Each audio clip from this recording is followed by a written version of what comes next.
ప్రతిపక్ష హోదా అడిగితే వచ్చేది కాదండి. రాజ్యాంగబద్ధంగా రావాల్సినటువంటి ఆ 10% ఏవైతే ఉన్నాయో టోటల్ స్ట్రెంత్లో వస్తే దానికి సంబంధించినటువంటి పార్టీకి ఏ పార్టీకి అయితే వస్తుందో ఆ పార్టీకి ఆ హోదా వస్తుందనేటటువంటి వాస్తవం తెలిసినా కానీ, ఎందుకంటే నిరంజన్ రెడ్డి గారు లాంటి న్యాయ కోవిదులు, రాజ్యాంగ కోవిదులు ఉన్నారు ఆయన దగ్గర, రాజ్యసభ సభ్యుల్లాగా తెలియదు అనుకోవద్దు. వాళ్ళు ఎవరు చెప్పరు అనుకోరు మీరు, వాళ్ళ ద్వారా తెలుసుకునేటటువంటి అవకాశం లేదని కూడా అనుకోవద్దు. అయితే ఇదంతా ప్రీ డిటర్మైన్డ్ కాన్స్పిరసీ. ఆయన అంటే ఏ విధంగా అయినా కూడా ఏంటంటే వచ్చినటువంటి ఓటమికి కారణాలు అవసరం లేదు, జరిగినటువంటి తప్పుల గురించి సమీక్షించుకోవాల్సినటువంటి అవసరం లేదు, చేసిన అరాచకాలకి ప్రజలు ఏ తీర్పు ఇచ్చారనేటటువంటి ఆలోచించుకోవాల్సిన అవసరం లేదు.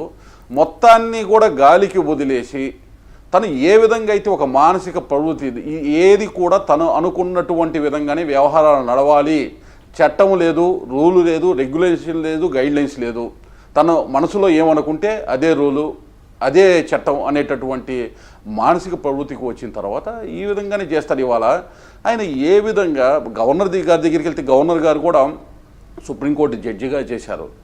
ఈయన ఎప్పుడైతే ప్రతిపక్ష హోదా అడుగుతున్నారో ఆ నెంబర్స్ ఆయన కూడా మనసులో నవ్వుకుంటాడు. ఏం చేస్తాడు, బయటికి మాట్లాడలేకపోవచ్చు. ఇటువంటి వ్యక్తితోటి నేను డీల్ చేస్తున్నాడు, ఇటువంటి వ్యక్తి 5 సంవత్సరాలుగా ముఖ్యమంత్రిగా రాష్ట్రంలో ఉన్నాడు, ఇటువంటి వ్యక్తి ఇప్పుడు ప్రతిపక్ష పార్టీలో ఉన్నాడు, ప్రతిపక్ష నాయకుడిగా అవకాశం లేకపోయినా కావాలని కోరుతున్నాడు అని అంటే నిజంగా చాలా చాలా ఆయన ఎవరితో అయితే వ్యవహరిస్తూ మాట్లాడాలని వెళ్తున్నారో వాళ్ళందరూ కూడా ఇటువంటి వ్యక్తితోనే మనం మాట్లాడుతుందని సిగ్గుతో తలదించుకుంటారు. మీరు అలా అంటున్నారు సార్, ఆయన ఢిల్లీకి వెళ్తున్నారంట, కలిసి వచ్చే పక్షాలతో కలిసి ఆందోళన కూడా చేయబోతున్నారంట, అక్కడ కూడా చాలా మందిని కలిసి కూడగట్టే ప్రయత్నం చేయబోతున్నారంట. హోంమంత్రి గారు ఆయన లండన్ కూడా పోయొచ్చేవాడు, ఎక్కడికైనా పోయి రావచ్చు. ప్రజాస్వామ్య వ్యవస్థలో ఎవరైనా కూడా వారికి ఉండేటటువంటి స్వేచ్ఛ, వాళ్ళు ఎక్కడికైనా వెళ్ళవచ్చు.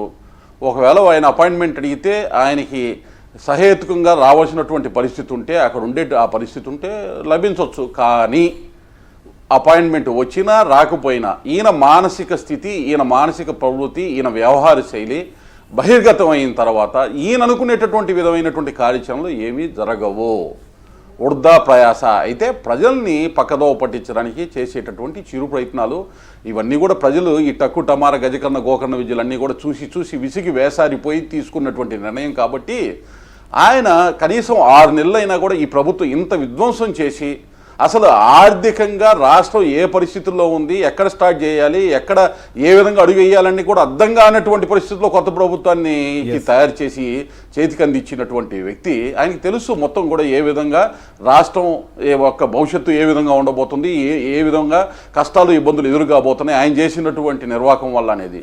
అయినా కూడా ఈ విధంగా వ్యవహరిస్తున్నారంటే ఇది కేవలం ఏంటంటే తన అభద్రతాభావం, ఆత్మన్యూన్యతాభావం దాన్ని కప్పిపుచ్చడానికి చేసేటటువంటి ఒక డ్రామా తప్పితే వాస్తవం తెలుసు. ఆయనకి ప్రతిపక్ష హోదా రాదని తెలుసు. అదేవిధంగా